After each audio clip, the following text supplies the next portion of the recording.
আসসালামু আলাইকুম ওরহমতুল্লাহি ওবরাকাতুহ নাহমাদুহু ওয়া নুসাল্লি আলা রাসূলিহিল কারীম আম্মা বা'দু ফাআউযু বিল্লাহি মিনাশ শাইতানির রাজীম বিসমিল্লাহির রহমানির রহিম।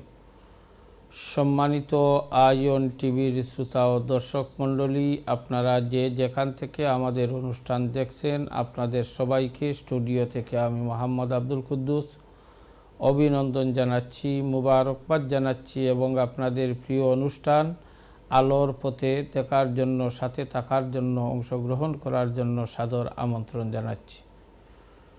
সম্মানিত শ্রোতা ও দর্শক মণ্ডলী, আশা করি আপনারা সবাই ভালো আছেন। আলহামদুলিল্লাহ, আমরাও ভালো আছি। আশা করব প্রত্যেক দিন যেভাবে আমাদের অনুষ্ঠানে অংশগ্রহণ করে থাকেন, আজকেও সেভাবে অংশগ্রহণ করবেন। স্ক্রিনের মধ্যে যে নম্বরটি দেখতে পাবেন, সেই নম্বরে টেলিফোন করে সরাসরি আমাদের সাথে কথা বলবেন, আপনাদের প্রশ্ন রাখবেন, আপনাদের মতামত দিবেন। অবশ্যই সেই প্রশ্নগুলোর উত্তর আমরা পরবর্তীতে দেওয়ার চেষ্টা করব।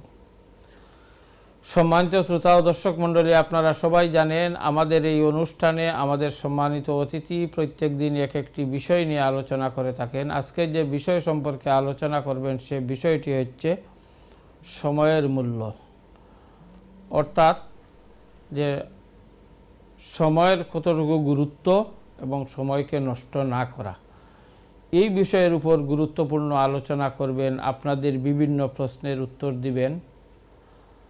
আমাদের স্টুডিওতে আজকে উপস্থিত রয়েছেন ব্রিটেনের বিশিষ্ট আলিমে দ্বীন, ঐতিহ্যবাহী জামে মসজিদ বয়তুল আমান জামে মসজিদের সম্মানিত ইমাম ও খতিব হযরত মাওলানা আব্দুল মালিক চৌধুরী সাহেব। আসসালামু আলাইকুম রহমতুল্লাহ। ওয়ালাইকুম আসসালাম রহমতুল্লাহি ওয়া বারাকাতুহু। জনাব ভালো আছেন? আলহামদুলিল্লাহ, আল্লাহর রহমতে অসংখ্য ধন্যবাদ। আপনাকেও ধন্যবাদ। সম্মানিত শ্রোতা ও দর্শক মণ্ডলী, আলহামদুলিল্লাহ, আমরা আজকে যে বিষয় নির্ধারণ করেছি সেই বিষয়ের উপর উনি গুরুত্বপূর্ণ আলোচনা করবেন এবং আপনারা আমাদের কাছে প্রশ্ন রাখতে পারবেন এই বিষয়ের উপর, অথবা যে কোনো বিষয়ের উপর সময় এবং সুযোগ বুঝে সেগুলার উত্তর দেওয়ার চেষ্টা করব। সময় অত্যন্ত মূল্যবান মানুষের জীবনে, অর্থাৎ একটি মুহূর্ত আমাদের কাছ থেকে যখন চলে যায় সেটা আমাদের জীবন থেকে শেষ হয়ে যায়। তাই জীবনের সময়ের মূল্য আমাদের দেওয়া প্রয়োজন, সময়ের গুরুত্ব আমাদের বোঝা দরকার, সময়ের মূল্য আমাদের দেওয়া দরকার। প্রত্যেকটি সময়কে আমরা যেন কাজে লাগাতে পারি, এই সবসময় সেটা আমরা চেষ্টা করব। যাই হোক, কোরআন এবং হাদিসের আলোকে সময়ের মূল্য কতটুকু দিতে হবে, কতটুকু দেওয়া গুরুত্ব, সেটা আমরা ওনার আলোচনা থেকে শুনব। তাই আমি সরাসরি ওনার কাছে চলে যাচ্ছি এবং ওনাকে অনুরোধ করব আজকের বিষয়ের উপর আলোচনা শুরু করার জন্য। আসসালামু আলাইকুম রহমতুল্লাহি ওয়া বারাকাতুহু। ওয়ালাইকুম আসসালাম ওয়া রাহমাতুল্লাহ। আলহামদুলিল্লাহ, নাহমাদুহু ওয়া নাস্তাঈনুহু ওয়া নাস্তাগফিরুহু ওয়া নাউযু বিল্লাহি মিন শুরুরি আনফুসিনা ওয়া মিন সাইয়্যাতি আমালিনা মান ইয়াহদিহিল্লাহ ফালা মুদিল্লা লাহু ওয়া মান ইউদ্লিল ফালা হাদিয়া লাহু ওয়া আশহাদু আল লা ইলাহা ইল্লাল্লাহ ওয়াহদাহু লা শারীকা লাহু ونشهد أن سيدنا وحبيبنا ومولانا محمدا عبده ورسوله أما بعد فأعوذ بالله من الشيطان الرجيم بسم الله الرحمن الرحيم والعصر إن الإنسان لفي خسر صدق الله العظيم قال رسول الله صلى الله عليه وسلم نعمتان مغبون فيهما كثير من الناس الصحة والفراغ أو كما قال عليه الصلاة والسلام إن الله وملائكته يصلون على النبي يا أيها الذين آمنوا صلوا عليه وسلموا تسليما اللهم صل على سيدنا ومولانا محمد وعلى آله وأصحابه وبارك وسلم। আলহামদুলিল্লাহ, সুপ্রিয় দর্শক শ্রোতা ভাই বোনেরা, আজকে গুরুত্বপূর্ণ একটি হলিডে যেটাকে আপনার গুড ফ্রাইডে এবং ইস্টার সানডের আগের ফ্রাইডে, এটা বৎসরের এই বিভিন্ন ধর্মাবলম্বীদের একটা গুরুত্বপূর্ণ একটি হলিডে। আজকের এই অর্থাৎ ইস্টার সানডে আগামী রবিবার, এর আগের যে শুক্রবার, এই শুক্রবারটাকে গুড ফ্রাইডে হিসাবে খ্রিস্টান ধর্মাবলম্বীরা তারা পালন করে থাকেন। এটা তাদের যে ধারণা, তাদের এটার হিস্ট্রি হচ্ছে যে এই ঈসা আলাইহিসসালাম, যাকে তারা যীশু খ্রিস্ট বলে থাকেন, তিনি এই ক্রুশবিদ্ধ হয়ে স্লটারিং, ইহুদিরা তাকে স্লটারিংয়ে ডেথ হয়েছিল তাদের ধারণা মতে, এবং তিনি এই তার ফলোয়ার্স যারা আছেন খ্রিস্ট ধর্মাবলম্বী, তাদের পাপ মোচন করার জন্য তিনি নিজেই এই আত্মহুতি দিয়েছিলেন। এটা তাদের ধারণা। আসলে আমরা এজ এ মুসলমান হিসাবে কোরআনে কারিমের যে বর্ণনা, কোরআনে আমাদের ইসলামিক যে আকীদা এবং বিশ্বাস, সেটা আমাদেরকে ধারণ করতে হবে এবং এট এ টাইম আমরা কারো বিশ্বাসের প্রতি আমরা কোনো আঘাত করব না বা আমরা এগুলাকে নিয়ে কোনো ব্যঙ্গ করব না। কিন্তু আমাদের মুসলমান যারা, তাদেরকে জানতে হবে আমাদের এই ব্যাপারে আমাদের ধারণা কী। যেহেতু আমাদের জীবন থেকে এই সময়গুলো চলে যাচ্ছে এবং এটাও একটা বৎসরের গুরুত্বপূর্ণ একটা টাইম আমাদের হাত থেকে চলে যাচ্ছে, সুতরাং আমরা সময়ের মূল্যায়ন করা, সময়কে আমরা অনুধাবন করে এর যথার্থ কাজে লাগানো, এটি হচ্ছে মুসলমানদের এবং প্রত্যেকটি মানুষের এটা অত্যন্ত গুরুত্বপূর্ণ একটা দায়িত্ব। এ প্রসঙ্গে আল্লাহ তাআলা কোরআনে কারিমের মধ্যে বলছেন, ওয়াল আসরি ইন্নাল ইনসানা লাফি খুসর, মানুষ জাতি অত্যন্ত ক্ষতিগ্রস্তের দিকে ধাবিত হচ্ছে, অর্থাৎ ডে বাই ডে তাদের জীবন চলে যাচ্ছে। আল্লাহ তাআলা মানুষের একটা জীবন নামক, হায়াতে জিন্দেগি নামক একটা প্যাকেজ দান করেছেন। আমরা যেদিন থেকে জন্মগ্রহণ করেছি সেদিন থেকে আস্তে আস্তে আমাদের এই প্যাকেজের টাইমটা, সময়টা ফুরিয়ে যাচ্ছে। আমরা দ্রুত গতিতে এগিয়ে যাচ্ছি মৌতের দিকে, আমাদের সময়ে এন্ডিং টাইমের দিকে ফুরিয়ে যাচ্ছি। এই জন্য আল্লাহ তাআলা বলছেন, ও সারিউ ইলা মাগফিরাতিম মির রাব্বিকুম ওয়া জান্নাতিন আরদুহাস সামাওয়াতু ওয়াল আরদ উইদ্দাত লিল মুত্তাকিন। আল্লাহ বলছেন আমরা যেন খুব দ্রুততার সাথে আল্লাহ, এই যে সময় আল্লাহ যে আমাদেরকে নিয়ামত দান করছেন হায়াতে জিন্দেগি, এইটা দ্বারা যেন আমরা খুব দ্রুততার সাথে আল্লাহর মাগফিরত হাসিলের মাধ্যমে আমরা যেন পরকালের শান্তি আমরা কামনা করি, জান্নাত যেন লাভে আমরা সচেষ্ট থাকি, আমরা যেন একটি মুহূর্তকেও যেন আমরা অবহেলা করে না কাটাই। আল্লাহ রাসূল সাল্লাল্লাহু আলাইহি ওয়াসাল্লাম একখানা হাদিস উল্লেখ করেছেন, এই হাদিসখানা বুখারী শরীফের মধ্যে আসছে যে নি'মাতান, দুইটা অত্যন্ত বাউন্টি ইম্পর্টেন্ট বাউন্টি, দুইটা বড় নিয়ামত আল্লাহর পক্ষ থেকে আল্লাহ দান করেছেন। মাহবুনুন ফিহিমা কাসিরুন মিনান নাস, আসলে এই দুইটা নিয়ামত ব্যাপারে মানুষ অত্যন্ত উদাসীন। এর মধ্যে একটি হচ্ছে আল্লাহর পক্ষ থেকে as-সিহাত, মানুষের সুস্থতা, শারীরিক সুস্থ যখন আমরা থাকি তখন আমরা এই সুস্থতা এবং আমাদের হেলথি জীবনকে আমরা মূল্য দেই না। এই সময় আমরা যে কাজটা করার উচিত ছিল, যে আমাকে আল্লাহ তাআলা সুস্থ রাখছেন, আমাদেরকে হাতে আল্লাহ টাইম দিছেন, আমাদের শারীরিকভাবে আমরা সক্ষম, এই সময়ে যেন আমরা মানবতার কল্যাণে কাজ করি, আমরা মানুষের উপকারে যেন আমরা আসি, আমরা নিজে যেন আল্লাহর দরবারে আমরা বেশি বেশি করে নেক আমল করে আমরা যেন আখিরাতকে আমরা জান্নাত যেন হাসিল করতে পারি। এই সময় আমরা অত্যন্ত গাফিল থাকি, এই সময়টারে আমরা দাম দেই না। আবার যখন আমরা অসুস্থ হয়ে যাই তখন কিন্তু আমরা আফসোস করি যে হায় হায়, আমরা এখন তো আমি কিছু করতে পারতেছি না, আমি বয়স্ক হয়ে গেছি, এখন আপনার উঠতে বসতে আমার কোমরে ধরে, মাজায় ধরে, হাঁটুতে ধরে, এখন তো আর লম্বা সময় দাঁড়াইয়া আমি নামাজও পড়তে পারবো না, কোরআন তিলাওয়াত করতে পারবো না, সজদাও দিতে পারতেছি না, এই যে আক্ষেপ, এই জন্য আল্লাহর রসুল বলছেন আমাদের এই সময় আসার আগে আল্লাহর পক্ষ থেকে যে বড় নিয়ামত সুস্থতা, এটাকে যেন আমরা মূল্যায়ন করি। আর দ্বিতীয় হচ্ছে আল্লাহ রসুল বলছেন অল ফিরাগ, অবসর সময়, অর্থাৎ আমরা যখন ব্যস্ততা নাই, আমরা প্রত্যেকটা মানুষ কিন্তু বিজি, আমাদের প্রতিটা মানুষ অত্যন্ত তার জীবনটা খুব কঠিন যুদ্ধে আমরা লিপ্ত রয়েছি, আমরা সময়ের কোনো আমরা কাজে আর সময়ে আমরা কুলাইয়ে উঠতে পারতেছি না, সময় বিজি। কিন্তু এর মধ্যে যদি আমরা একটু ফুরসত পাই, আমরা যদি একটু সময় পাই, একটা ফ্রি টাইম পাই, তাহলে এই সময়টাকে যেন আমরা নষ্ট না করি। এই সময় আমরা যেন অযথা আমি ফেসবুকে গিয়া, তারপরে অযথা আমি সোশ্যাল মিডিয়ায় গিয়া, কিংবা অযথা আমরা দুইজনে আপনার ঘরে বসে আমার বিনা প্রয়োজনে তর্ক বিতর্ক কিংবা বিনা প্রয়োজনে কথাবার্তার মাধ্যমে এই সময়টাকে যেন আমরা নষ্ট না করি, বরঞ্চ এই সময়টা যেন জিক্রুল্লাহর মাধ্যমে আল্লাহ সন্তুষ্টি লাভে কাটাইতে পারি। জি, অসংখ্য ধন্যবাদ। জি, কলার দেখি। আসসালামু আলাইকুম। হ্যালো, আসসালামু আলাইকুম। আজিজ শফিকুল আলম কুরাইশ বান্দি থেকে। ভালো আছেন ভাইয়া? জি আলহামদুলিল্লাহ, আপনি ভালো আছেন? জি ভালো আছি। চৌধুরী সাহেবের কথাগুলো শুনতেছিলাম। জি আলহামদুলিল্লাহ, আপনার প্রশ্নটি বলেন। জি, আপনার প্রশ্নটি বলেন।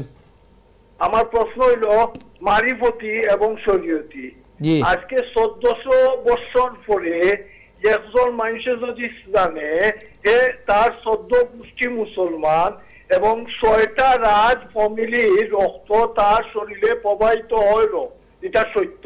6টা রাজবংশ ধরে রাখো, আমির, সুলতান, দরবেশ, অলি এবং নবীর বংশ। আসসালামু আলাইকুম। খুব চমৎকার উনি বলছেন। আসলে অসংখ্য ধন্যবাদ। ইনশাআল্লাহ হুজুরি বিষয়ে আলোচনা করবেন। উনি প্রায়ই আমাদের কাছে ফোন করেন, খুবই ভালো সহযোগিতা করেন। হ্যাঁ আলহামদুলিল্লাহ, অসংখ্য ধন্যবাদ। ভালো জ্ঞানী বুদ্ধিমান মানুষ। জি জনাব, আপনি আলোচনা ছিলেন। আসলে অনেক সময় দেখা যায় আমাদের মধ্যে যে সময়ের গুরুত্ব আমরা দেই না, অর্থাৎ যখন যে কাজ করার সেটা আমরা করি না, এবং এই সময় অতিবাহিত হওয়ার পর, বিশেষ করে আপনি যে কথাটি বলেছেন, যেমন উদাহরণ হিসাবে আমি বলতে পারি যে অনেকে দেখা যায় যখন উনার সুস্থতা, ভালো স্বাস্থ্য, উনি নওজোয়ান, বিভিন্ন ধরনের কঠিন কোনো ইবাদত উনি সহজে করতে পারতেন, কিন্তু অবহেলা করে বা বিভিন্ন কারণে উনি করেন নাই। কিন্তু যখন এই ইবাদতটা আদায় করতে যান, দেখা যায় এটা অত্যন্ত কষ্ট হয়ে যায়।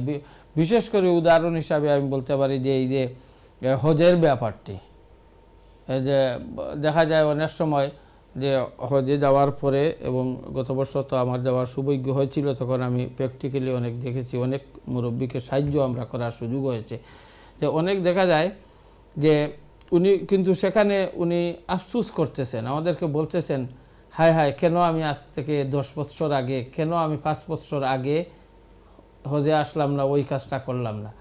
অর্থাৎ একজন মানুষ পুরাপুরি সুস্থ না হলে এই যে হজের যে খুঁটিনাটি বিষয়গুলো রয়েছে, সুন্নত মুস্তাহাব বিষয়গুলো রয়েছে, সবগুলা তো আদায় করা খুবই কঠিন হয়ে পড়ে। এই জন্যই তো আল্লাহ নবী সাল্লাল্লাহু আলাইহি ওয়াসাল্লাম বলছেন যে অধিকাংশ মানুষই এই সময়ের অবহেলা করিয়া নিজের এই নিয়ামতটাকে ধ্বংস করে ফেলে। এই কারণে আল্লাহর রসুল আমাদেরকে এই বাণীটা শোনাইছেন, আমরা যেন আমাদের হাতে সময় থাকতে এবং আমাদের এই জীবনটাকে আমরা যেন যথার্থভাবে কাজে লাগাইতে পারি। কারণ আল্লাহ রসুল সাল্লাল্লাহু আলাইহি ওয়াসাল্লাম আমার বলছেন যে আন্না রসুল আল্লাহ সাল্লাম সুইলা আইয়ুল কালামে আফদল, সব থেকে উত্তম কালাম কোনটা, আমরা কি করতে পারি, এই আমাদের যে টাইম আছে এই সময়ে আমরা এই সময়টারে কিভাবে কাটাইতে পারি। কালা মাস্তাফাহুল্লাহু লিমালাইকাতিহি আও লিইবাদিহি, যে কাজটা করলে, যে কাজের জন্য আল্লাহ তাআলা ফেরেশতাদেরকে মনোনীত করেছেন এবং আল্লাহর খাস বান্দাদের জন্য, সেটা হলো সুবহানাল্লাহি ওয়া বিহামদিহি। আমরা যেন এই অবসর সময়ে বসে আমরা অযথা আমরা সময় আমরা নষ্ট না করি, আমরা যেন এই সময়ে এই সুবহানাল্লাহি বিহামদি অর্থাৎ জিক্রুল্লাহর মাধ্যমে যদি সময়টা কাটাইতে পারি, আমাদের জীবনটা সার্থক হবে। অত্যন্ত সুন্দর। যেহেতু হজের প্রসঙ্গ এসেছে, আমরা তো আলাদাভাবে ইনশাল্লাহ আলোচনা করব। যে অনেক সময় আমাদের কাছে, হয়তো জানি না আপনার কাছেও বলতে পারেন, আমাদের কাছে অনেকে বলেন, যখন আমরা বলি অনেক কিছু জিজ্ঞেস করেন, তখন আমরা যদি বলি যে তাহলে তো আপনি ওই হজটা যদি আদায় করে ফেলতেন তাহলে ভালো হতো, না হয় এই কাজটা যদি আপনি শেষ করতেন তাহলে ভালো হতো। বলি জি হুজুর, আমিও চিন্তা করতেছি, তাও আর একটু অপেক্ষা করতেছি, ওই যে কিছু ঝামেলা আছে, এই ব্যবসা ট্যাবসা তা কিছু সব কিছু আটিয়ে ফেলি, আর 2-1 বছর যাক, ওই সব করার পরে ইনশাল্লাহ আমি যাব। এই যে কথাটা বললেন, একটু কতটুকু? এই কথাটাই তো আল্লাহ নবী বলছেন যে এখন যে সময়টা, যে হায়াতটা, আজকের যে আপনি আমি সুস্থ আছি, আমরা তো একটা মুহূর্তে আগামী কালকে বা আগামী মাসে আমরা যে সুস্থ থাকবো বা লাইফে আমরা থাকবো, সেইটার তো গ্যারান্টি নাই। এই কারণে আল্লাহ নবী বলছেন ইকতানিম খামসান কাবলা খামসিন, 5টা জিনিসে আপনাকে আমাকে আক্রমণ করার আগে আমরা যেন এই 5টা কাজ আদায় করি, আমরা মূল্যবান মনে করি।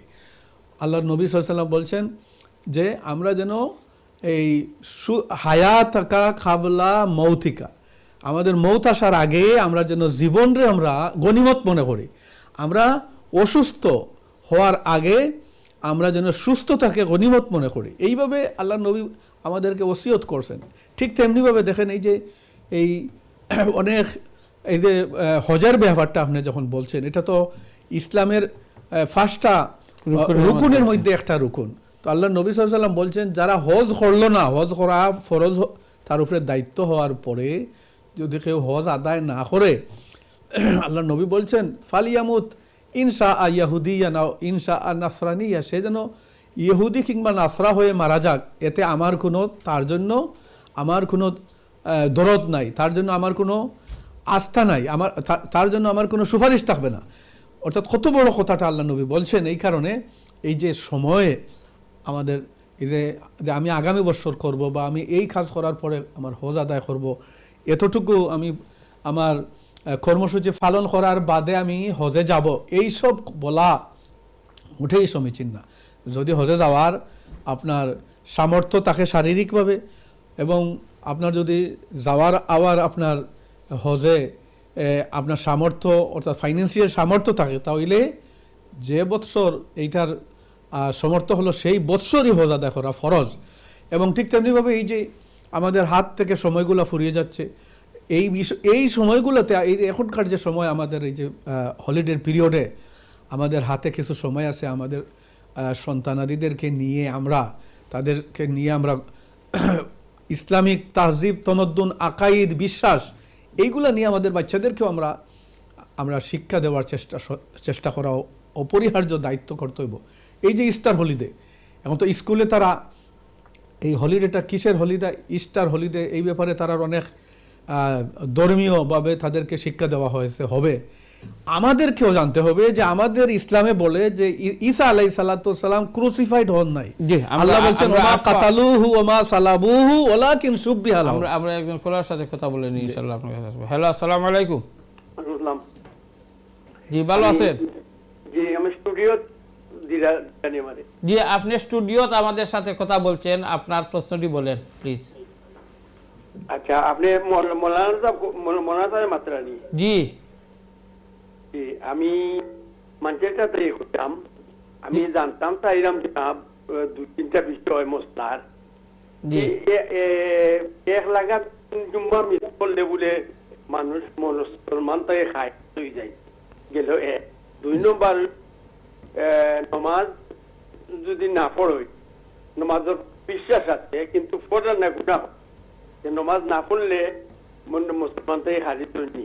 অথবা কেউ যদি কোনো পয়সা পাইতে হয় তাদের না পাওয়া যায়, তো এই কিন্তু কি টাকা কোনো পয়সা ফাউন্ডার গেছে, কোনো পয়সা যদি ফাউন্ডার থাকে কি ঋণ না পাইলে এই পয়সা কিতা করা? বুঝছি, মনে করেন যে আপনি হয়তো অন্যকে দিতেন কিন্তু উনাকে আপনি পাচ্ছেন না, এখন কি করা যায়? উনি পাইবো আমার কাছে? জি জি জি, ওকে, সুন্দর প্রশ্ন জনাব। আর কোনো প্রশ্ন আছে? জিও তিনটে হোক আমার আপাতত। অসংখ্য ধন্যবাদ, খুবই সুন্দর প্রশ্ন এবং সবাই উপযোগী প্রশ্ন। আপনি আমাদের অনুষ্ঠান দেখতে থাকুন, ইনশাল্লাহ আমরা পরবর্তীতে ওই প্রশ্নগুলোর উত্তর দিব ইনশাল্লাহ। অসংখ্য ধন্যবাদ। সম্মানিত শ্রোতা ও দর্শক মণ্ডলী, আলহামদুলিল্লাহ অত্যন্ত সুন্দর আলোচনা করছেন আমাদের সম্মানিত খতিব সাহেব, এবং সাথে সাথে কিছু প্রশ্ন আমাদের কাছে চলে এসেছে, এবং প্রশ্ন যেগুলো এসেছে আসলে অত্যন্ত গুরুত্বপূর্ণ। এই প্রশ্নের উত্তরের মাধ্যমে আমরা সবাই ইনশাল্লাহ অনেক কিছু জানব, এবং আমরা অনেক কিছু আমাদের আয়ত্তে আনতে পারবো ইনশাল্লাহ, এবং আমরা সবাই উপকৃত হব আশা করি। জি জনাব, আপনি বলতেছিলেন। জি, যে কথাটা আমি ওই জিনিসটা শেষ করতে চাই, যে এই যে কোরআনে কারিমের মধ্যে আল্লাহ রাব্বুল আলামিন আমাদের আকীদা সম্পর্কে, বিশ্বাস সম্পর্কে আমাদেরকে শিক্ষা দিয়েছেন, আমরা যেন এগুলো আমাদের সন্তানাদিদেরকে আমাদের ইসলামিক আকীদা এটা আমরা সবাই সাথে শেয়ার করা দরকার। যেটা হলো যে ঈসা আলাইহিস সালাতু ওয়াস সালাম আল্লাহর অন্যতম একজন উলুল আজম, অত্যন্ত গুরুত্বপূর্ণ একজন রসুল, নবী এবং রসুল। তো আল্লাহ সুবহানাহু ওয়া তাআলা তিনি যখন আপনার 32 থেকে 35 বছরের বয়স, তখন তাকে হত্যা করার জন্য ইহুদিরা তারা তাকে ঘেরাও করেছিল। তখন আল্লাহ রাব্বুল আলামিন জিবরাইল আলাইহিস সালাতু ওয়াস সালামের মাধ্যমে আকাশে তুলিয়া নিয়েছিলেন, এবং ঈসা আলাইহিস সালাতু ওয়াস সালামকে ধরার জন্য তৎকালীন সময়ের যে সবচেয়ে শক্তিশালী যে একজন তাদের ইহুদিদের একজন শক্তিশালী ব্যক্তি গড়ে ঢুকছিল ঈসা আলাইহিস সালামের, তখন আল্লাহ তাআলা ওর চেহারে ঈসা আলাইহিস সালাতু ওয়াস সালামের চেহারায় রূপান্তরিত করে দেওয়ার কারণে তারা ইহুদিরা ঈসা আলাইহিস সালাম মনে করিয়া ওই ব্যক্তিরে তারা হত্যা করিয়া চুলিতে চড়াইছিল। আর আল্লাহ সুবহানাহু ওয়া তাআলা ঈসা আলাইহিস সালাতু ওয়াস সালামকে আকাশে উঠাইয়া নিয়ে গেছেন, এবং এখন পর্যন্ত তিনি জীবিত আছেন। তিনি আবার কিয়ামতের আগে তিনি পৃথিবীতে আসবেন এবং দাজ্জালকে তিনি হত্যা করবেন। এইটা কোরআনের মধ্যে। এই জন্য আল্লাহ তাআলা বলছেন ওমা কাতালুহু ওমা সালাবুহু ওয়ালাকিন শুববিহা লাহুম, যে ঈসা আলাইহিস সালাতু ওয়াস সালাম রে তারা হত্যাও করতে পারে নাই, তারা তাকে ক্রুসিফাইডও করতে পারে নাই, ওয়ালাকিন শুববিহা লাহুম, বরঞ্চ আল্লাহ তাআলা তাদের মধ্যে একজনের চেহারা আল্লাহ তাআলা এই ঈসা আলাইহিস সালামের চেহারায় রূপান্তরিত করে দিয়া তাদের মধ্যে গুলোহ দান্দায় ফেলে দিয়েছিলেন। বাল রাফাহুল্লাহু ইলাইহি, বরং আল্লাহ রাব্বুল আলামিন ঈসা আলাইহিস সালাতু ওয়াস সালামকে আকাশে উঠিয়ে নিয়ে গেছেন, এবং সেখানেই তিনি এখন পর্যন্ত জীবিত আছে। এইটা হলো আমাদের বিশ্বাস, মুসলমানদের বিশ্বাস, আকীদা। এবং এখানে আরেকটি জিনিস ক্লিয়ার সম্ভবত করা ভালো, যে যেহেতু আমরা সবাই জানি বা জানা হচ্ছে সর্বশেষ নবী হচ্ছেন মুহাম্মদুর রাসূলুল্লাহ সাল্লাল্লাহু আলাইহি ওয়াসাল্লাম। ঈসা আলাইহিস সালাম পরবর্তীতে যখন পৃথিবীতে আসবেন, তখন তো তিনি নবী হিসাবে নয়, তিনি কি রাসূলুল্লাহর উম্মত হিসাবে আসবেন। হ্যাঁ, তিনি তার যে পজিশন সেটা তাই উনি উম্মতে মুহাম্মদীর ভিতরে, অর্থাৎ তার নবুয়তির এমনি তার ক্লাসিফিকেশন এটা থাকলেও তার যে ধর্ম এটা স্থগিত থাকবে, কিন্তু তার এই উম্মতে মুহাম্মদ এর যে খলিফা, আল্লাহ রসুলের প্রতিনিধি হিসাবে, খলিফা হিসাবে তিনি ইসলামের এই যে কর্মসূচি, কোরআনে কারিমের যে সমস্ত বিধি বিধান এইগুলা অনুসরণ করিয়া তিনি খলিফার দায়িত্ব পালন করবেন, এবং তিনি আল্লাহ সুবহানাহু ওয়া তাআলার পক্ষ থেকে তিনি ফিরে আসবেন। তাকে এই যে খ্রিস্টানরা যা বলে যে তিনি মারা গেছেন এবং তিনি পাপীদের পাপকে মোচন করার জন্য তিনি এই আপনার হত্যা ইচ্ছা করিয়াও তিনি হত্যা বরণ করেছেন, মৃত্যুর স্বাদ তিনি নিজে বরণ ইচ্ছা করিয়াও করেছেন, ওই পাপীদের গুনাহ তিনি মোচন করার জন্য। এই কথাটা ইসলামের সাথে মিলে না, এটা কোরআনের কারীমের আকীদার সাথে সাংঘর্ষিক। এই কারণে মুসলমানদের এই কথা বলা এবং বিশ্বাস করা এটা অনুচিত, এটা ঠিক না। এই জন্য আল্লাহ সুবহানাহু ওয়া তাআলা যা আমাদেরকে কোরআনে কারীমের মাধ্যমে শিক্ষা দিয়েছেন, আমরা যেন এইগুলোকেই ফলো করি।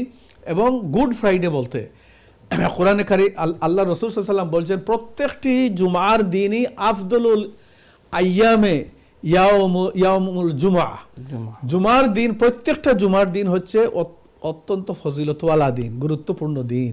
7 দিনের মধ্যে জুমার দিন হচ্ছে সবচেয়ে আফদল এবং এটি সাপ্তাহিক ঈদের দিন। এই জন্য আমরা মুসলমান হিসাবে যে গুড ফ্রাইডে বলতে প্রত্যেকটা জুমার দিনই আমাদের জন্য আল্লাহর পক্ষ থেকে একটা বড় নিয়ামত এবং অত্যন্ত বরকতওয়ালা দিন। এই জন্য আমরা এই সময়ে আমাদের সন্তানাদিদেরকে নিয়ে এই হলিডের পিরিয়ডটা আমরা যেন বাচ্চাদেরকে আপনার ইসলামিক তাহজিব, তমদ্দুন, ঐতিহ্য এবং আকিদা এইগুলা শিক্ষার মাধ্যমে আমরা তাদেরকে নিয়ে এই সময়টাকে যেন আমরা অত্যন্ত মূল্য দান করি এবং এইটার মাধ্যমে আমরা যেন আল্লাহর দরবারে আমরা কৃতজ্ঞতা প্রকাশে এই সময়টাকে খাটাইতে পারি। তাহলেই এই সময়ের মূল্য দেওয়া হলো, মূল্যায়ন করা হলো, এবং এই সময়টা যাতে আমরা অযথা নষ্ট না করি, বিভিন্নভাবে আমরা যেন সময়টাকে আমরা অপব্যবহার না করি, নেগলিজেন্স না হই, আমরা যেন এর সাথে আল্লাহর দেওয়া এই সময়টাকে এই আমাদের যে হায়াতে জিন্দেগির একটা গুরুত্বপূর্ণ টাইম হিসাবে এটারে যেন আমরা মূল্য দান করি, আমরা নেক আমলের মাধ্যমে যেন এটা খাটাইতে পারি।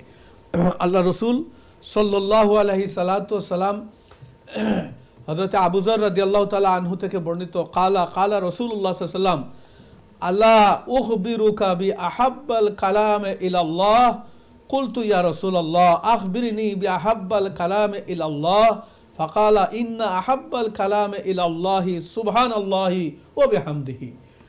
রাসূল করিম সাল্লাল্লাহু আলাইহি সাল্লাম এই যে সময়ের নিয়মবর্তিতা মূল্য দেওয়ার জন্য আমরা সময়টারে কিভাবে কাজে লাগাইব এটা তালিম দিতে গিয়া আবু যর গিফারি রাদিয়াল্লাহু তাআলা আনহু বলেন, রাসূল করিম সাল্লাল্লাহু আলাইহি ওয়াসাল্লাম বলছেন, আলা উখবিরুকা বি আহাব্বাল কালামে ইলাল্লাহ, আমি কি তোমাকে আল্লাহর কাছে সবচেয়ে প্রিয় কালাম কোনটা সেটা বলে দিব না? কুলতু ইয়া রাসূলুল্লাহ, হযরত আবু যর গিফারি রাদিয়াল্লাহু আনহু বলেন, আমি বলছি ইয়া রাসূলুল্লাহ আখবিরনি বি আহাব্বাল কালামে ইলাল্লাহ, ইয়া রাসূলুল্লাহ আমারে আল্লাহর কাছে সবচেয়ে প্রিয় বাজন কোন কথাটা, কোন কালামটা আমারে বলে দিন। ফাকালা ইন্না আহাব্বাল কালামে ইলাল্লাহ, আল্লাহর কাছে উৎকৃষ্টতম জবান দ্বারা যে কালাম সেটা হচ্ছে সুবহানাল্লাহি ওয়া বিহামদিহি।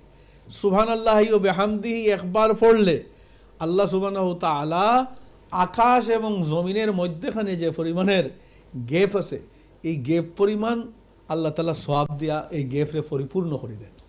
এত বেশি বারাকা আল্লাহ দিয়েছেন, আমাদের জবানের, আমাদের সময়ের এত বেশি দাম আল্লাহ তাআলা দিয়েছেন। কারণ কি, যখন আমরা মরণের পরে কবরে থাকব, তখন আমাদের যাত্রা, আমাদের ডেস্টিনেশন পৌঁছা পর্যন্ত, আমরা জান্নাতে যাওয়া পর্যন্ত প্রতিটা মুহূর্তে আমাদের জন্য অত্যন্ত বড়, আমাদের অত্যন্ত কঠিন সময় পার করতে হবে।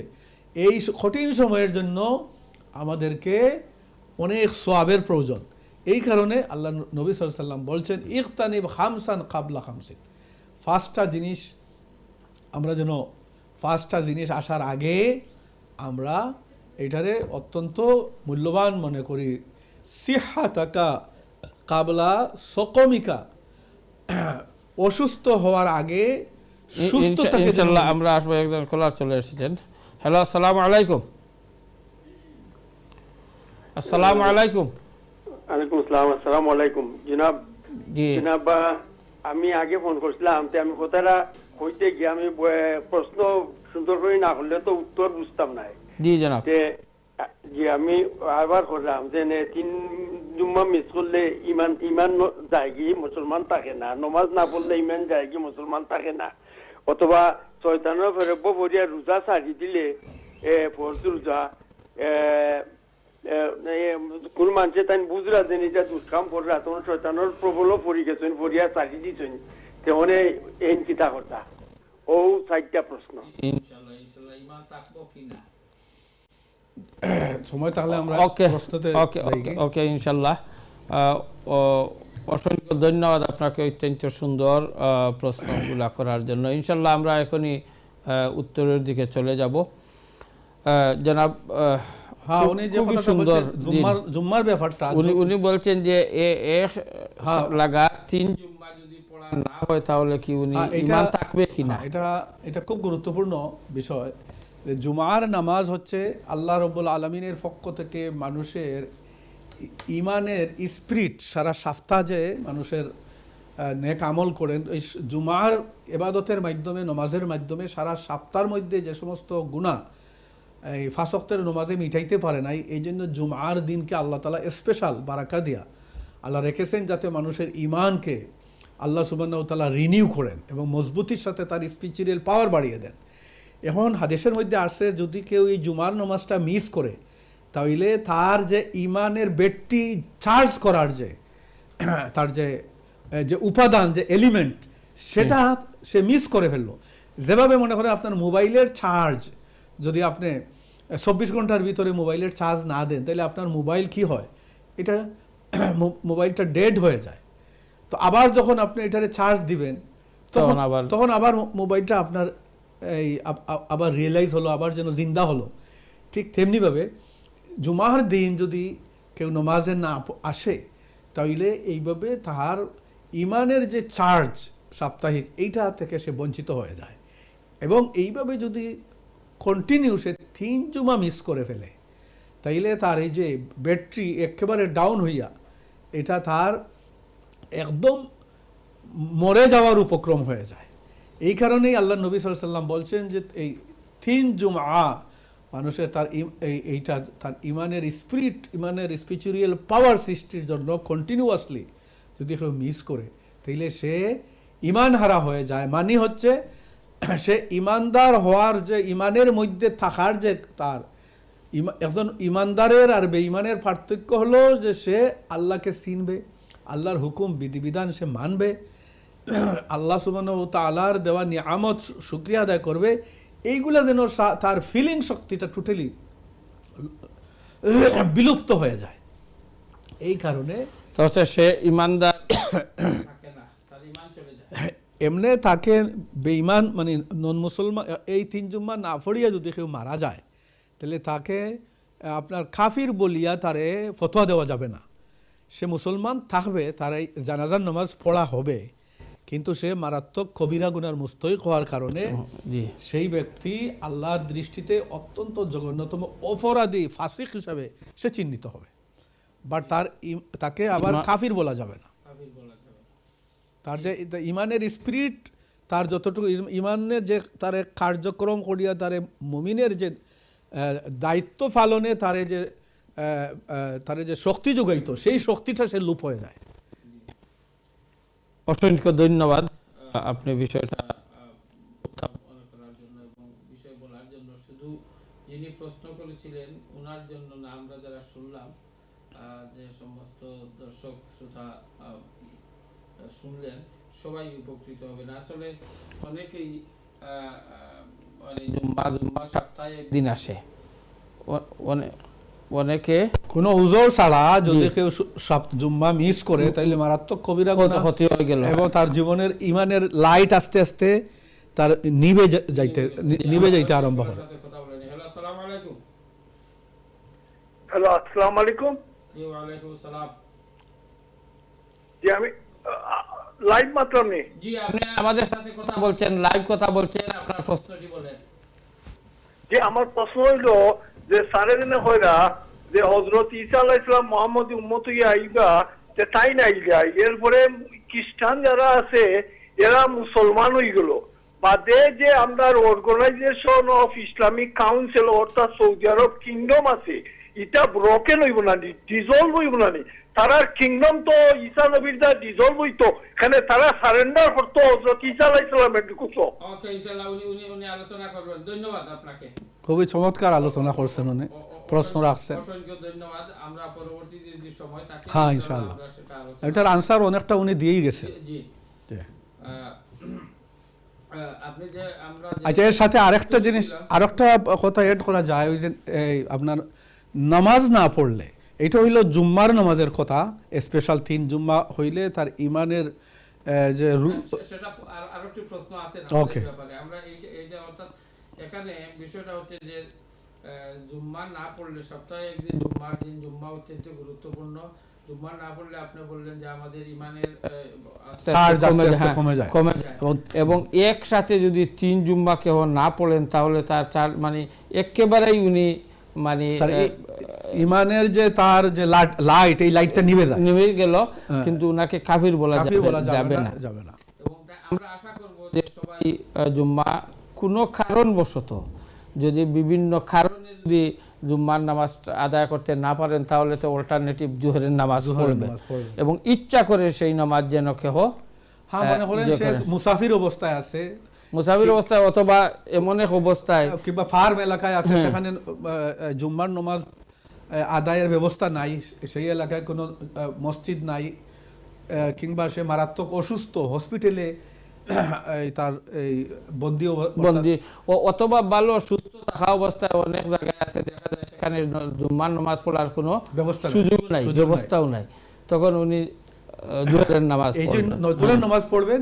আর এইভাবে কন্টিনিউয়াসলি আপনার সুযোগ থাকা সত্ত্বে 3 জুম্মা মিস করার যাতে না হয়, এই জন্য আল্লাহর নবী একটা হাদিসে বলছেন, এটা খুব সতর্ক এবং অত্যন্ত দমকি সুরে আল্লাহ নবী বলছেন যে মানুষ ঈমান থেকে তার খারিজ হয়ে যাওয়ার তার সমূহ সম্ভাবনা রয়েছে। এই জন্য এই বিষয়টা আমাদেরকে খুব গুরুত্ব সহকারে মূল্যায়ন করতে হবে এবং 3 জুমা যাতে আমরা শুধু 3 জুমা নয় বরঞ্চ কোনো জুমার নামাজই যাতে মিস না হয় আমাদেরকে। তাহলে হ্যালো, আসসালামু আলাইকুম। আসসালামু আলাইকুম। ওয়ালাইকুম আসসালাম। জি, ভালো আছেন? জি আছি আলহামদুলিল্লাহ। আমার প্রশ্নটা একটু সহজ-সরল হুজুরের কাছে। জি বলেন প্লিজ। 2টা প্রশ্ন আছে সহজ-সরল। একটা হইলো যে মনে করেন 4 রাকাত ফরজ নামাজে 2 রাকাত পড়ার বাদে আত্তাহিয়াতু যে পড়ছি না, আমি 3 নম্বর রাকাতে দাঁড়িয়ে গেছি, তার বাদে আমি আলহামদু সূরা আরম্ভ করছি, 3 নম্বর রাকাতে আলহামদু সূরা আমি আরম্ভ করে দিছি, অলরেডি ডান।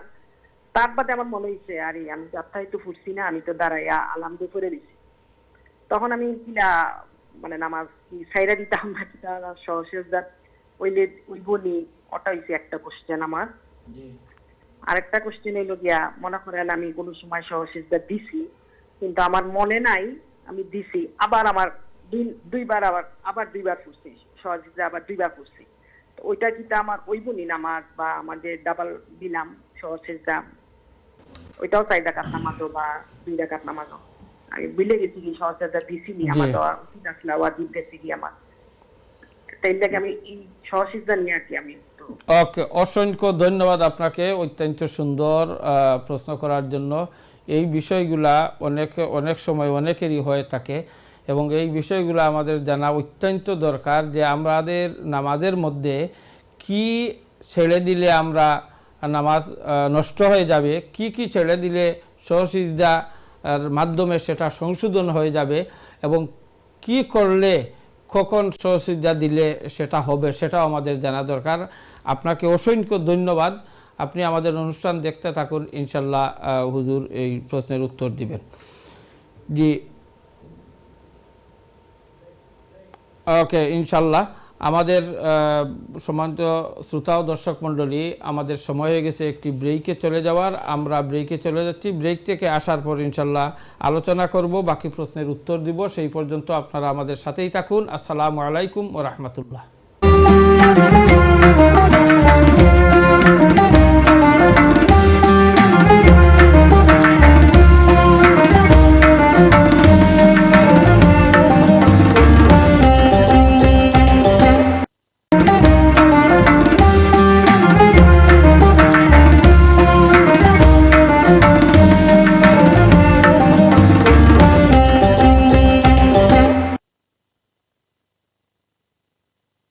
আসসালামু আলাইকুম রহমতুল্লাহ। সম্মানিত শ্রোতা ও দর্শক মণ্ডলী, বিরতির পর আবার চলে এলাম।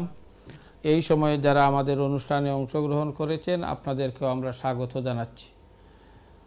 যারা নতুনভাবে অংশগ্রহণ করেছেন আপনাদের জানার জন্য বলছি, আমাদের সম্মানিত অতিথি হযরত মাওলানা আব্দুল মালিক চৌধুরী সাহেব সময়ের মূল্য, সময়ের গুরুত্ব সম্পর্কে আলোচনা করছিলেন। তারই মধ্যে অনেকে আমাদের কাছে ফোন করেছেন, বিভিন্ন প্রশ্ন করেছেন। ইতিমধ্যে আমরা কিছু প্রশ্নের উত্তর দিয়েছি। এখন যে বাকি প্রশ্নগুলো রয়েছে সেগুলোর উত্তরের দিকে চাবো ইনশাল্লাহ। তার পরবর্তীতে যদি সময় থাকে তাহলে আমরা আলোচনা করব। জনাব খতিব সাহেব, উনি আরও একটি প্রশ্ন করেছিলেন, জানতে চেয়েছিলেন যে নামাজ না পড়লে কি হবে, অর্থাৎ ফরজ নামাজ যদি উনি না পড়েন তাহলে আসলে দেখেন এটা পরিষ্কার হাদিসের মধ্যে আসছে, মুসলমান এবং নন মুসলমানের মধ্যখানে যে তার গুরুত্বপূর্ণ তার পরিচয় আইডেন্টিফিকেশন হলো নামাজ। যে একজন মুসলমান নামাজ পড়ে আর আরেকজন নন মুসলমান যাদেরকে আমরা কাফির বলি তারা নামাজ পড়ে না। এইটাই হলো মারাত্মক একটা সাইন যে একজন মানুষ মুসলমান হলে তার যদি সে মনে করে যে আমি মুসলমান, তার দায়িত্বই হবে নামাজ। আল্লাহ বলছেন যে মানুষ ওয়াল আসরি ইন্নাল ইনসানা লাফি খুসর, মানুষ ক্ষতিগ্রস্তের মধ্যে, ইল্লাযিনা আমানু, যারা ইমানদার ছাড়া সবাই ক্ষতিগ্রস্ত। এবং শুধু ইমানদার হলে হবে না, এর বাদে ইমানের পরেই আমলে সালেহ। এখন মানুষ যদি মনে করে যে সে আমি মুমিন, আমি আল্লাহর উপরে বিশ্বাস করি, তাইলে তার প্রথম যে দায়িত্ব হলো সে নামাজ পড়বে। এই নামাজ না পড়লে সে নিজের মুমিন বলিয়া তার প্রমাণ দেওয়ার যে তার সার্টিফিকেট, এটাই হলো একমাত্র নামাজ। সুতরাং আল্লাহর নবী বলছেন যে নামাজ যারা পড়ে তারা হলো মুমিনের কাজ করলো, আর যারা নামাজ পড়ে না তারা যেন একজন এই নন বিলিভারের কাজে সে যুক্ত হয়ে গেল। এই জন্য নামাজ ছাড়া এটা আল্লাহর পক্ষ থেকে একজন মানুষের প্রোটেকশনের যে দায় দায়িত্ব আল্লাহর উপর, সেটা একজন মানুষের উঠাইয়া নেয়। তাহলে যদি একজন কোনো মানুষ মোটেই নামাজ পড়ে না, প্রশ্নটি হচ্ছে যদি মোটেই নামাজ পড়ে না তাহলে তার ঈমান থাকবে কি থাকবে না? তাইলে সেই ব্যক্তির তো মুসলমানের যে গণ্ডি, যে আমলের মাধ্যমে আল্লাহর দরবারে সে জান্নাত লাভ করবে, সেটার তার আর কোনো সুযোগ নাই। সে তো আল্লাহর দরবার থেকে যে আল্লাহ ডিউটি দিছিল, দান করছিল, সেই ডিউটি থেকে সে তার তো সরে গেল, ইমানের সব কিছু মিটে গেল, কিন্তু আপনি কাফির বলা যাবে। তবে এখানে মাযহাবের কোনো স্কলার বলছেন যে সে কাফির হয়ে যাবে। ইমাম আবু হানিফা রহমতুল্লাহ আলাইহি বলছেন যে না, সে কাফির হবে না, সে মুমিন থাকবে, একদম দুর্বল মুমিন থাকবে, কিন্তু সে পানিশমেন্ট পাওয়ার পরে সে ইমানের কারণে হয়তো শেষ পর্যন্ত আল্লাহ ইচ্ছা করলে তারে জান্নাত দান করতে পারে। জি, অসংখ্য ধন্যবাদ। তারপরের প্রশ্নটি হচ্ছে, উনি জানতে চেয়েছেন যে উনি অন্য একজন লোকের কাছ থেকে কর্জ টাকা আনছিলেন, অন্যজনে উনার কাছে টাকা পাবেন, উনি প্রস্তুত আছেন টাকা দেওয়ার জন্য, কিন্তু যিনি পাবেন উনাকে উনি খুঁজে পাচ্ছেন না, তাহলে উনার করণীয় কি?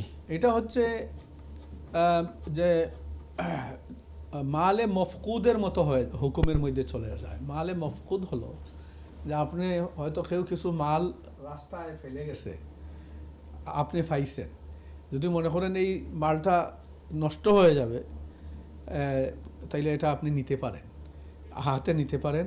এবং এইটা নিয়ে আপনি প্রথমত যতদিন পর্যন্ত আপনার এইটার মনে করা যাবে যে আমি চেষ্টা করি দেখি এই মানুষে আমি খুঁজাইয়া বার করতে পাওয়া যায় কিনা, এতদিন পর্যন্ত আপনি চেষ্টা করবেন, আপনার হাতে আপনি আমানত হিসাবে রাখবেন এবং এইটারে আপনি যথাসাধ্য চেষ্টা করে যাবেন। যখন দেখবেন আপনি এইটার চেষ্টার মধ্যে আছে, আপনি হয়তো অ্যাডভার্টাইজ দিবেন, প্রচার প্রসারণা চালাবেন। এইভাবে যতগুলা সোশ্যাল মিডিয়া এখন বর্তমান যুগে, হয়তো আপনি অ্যামাউন্ট উল্লেখ না করি আপনি বলবেন জানানি দরকার, জানার পরে কোনো রেসপন্স না যদি না আসে তাইলে এইটা আপনি এটা এমনভাবে এটা গরিব মিসকিনের আপনি আপনার ওই ব্যক্তির পক্ষ থেকে, ওই ব্যক্তির শুধু গরিব মিসকিন না, মসজিদ মাদ্রাসা যে কোনো জায়গায় দেওয়া যায়, এটা গরিব মিসকিন, ওই ব্যক্তির পক্ষ থেকে গরিব মিসকিনকে আপনি এটা দান করে দিয়ে দিবেন। এখানে একটি কথা, ওই যে বললেন আপনি বিভিন্ন ধরনের অ্যাডভার্টাইজ, কারণ ওই অ্যাডভার্টাইজ করতে গিয়ে যে খরচ যাবে, ওই খরচ কি এখান থেকে নেওয়া যাবে?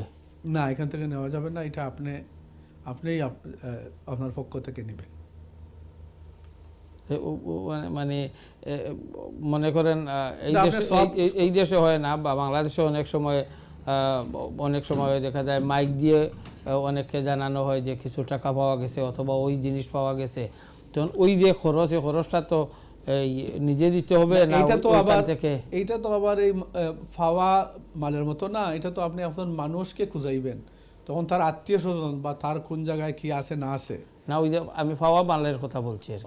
পাওয়া মালের কথা, এটাও আপনার এই এখান থেকে খরচ করতে পারবে, এখান থেকে খরচ না করিয়া আপনি যে একটা এর সাথে খরচ করবেন, আপনি তো এটা দায়িত্ব নিছেন, এই দায়িত্ব নেওয়ার কারণে আপনার উপরেও একটা, আপনার যদি তৌফিক থাকে তাইলে আপনি এইটা থেকে খরচ করবেন। আচ্ছা, ওকে। আর উনি যে প্রশ্নটা করছেন এখন, উনি পাচ্ছেন না, তাহলে কি উনি উনার আত্মীয় স্বজন, উনার প্রতিবেশী ওই কিছু প্রথমে খুঁজাবেন, এবং খুঁজানির পরের দিন কোনো কিছু না পান, তাহলে যেভাবে আপনি বলছেন সেভাবে করবেন। ওকে, ইনশাল্লাহ। এবং আত্মীয় স্বজন যদি পান এবং উনি মনে করেন যে নির্ভরযোগ্য ওনাদের কাছে দিলে হয়, তাহলে দিয়ে দিতে পারবেন। ধন্যবাদ আপনাকে। পরবর্তী প্রশ্নটি হচ্ছে, উনি আরেকজন জানতে চেয়েছেন যে রোজার ব্যাপারে, ফরজ রোজা যদি কোনো মানুষ রাখেন না, তাইলে তো ইচ্ছা করে যদি রাখেন না, তাহলে উনার তার এটা হইলো দুই শ্রেণীতে বিভক্ত হয়।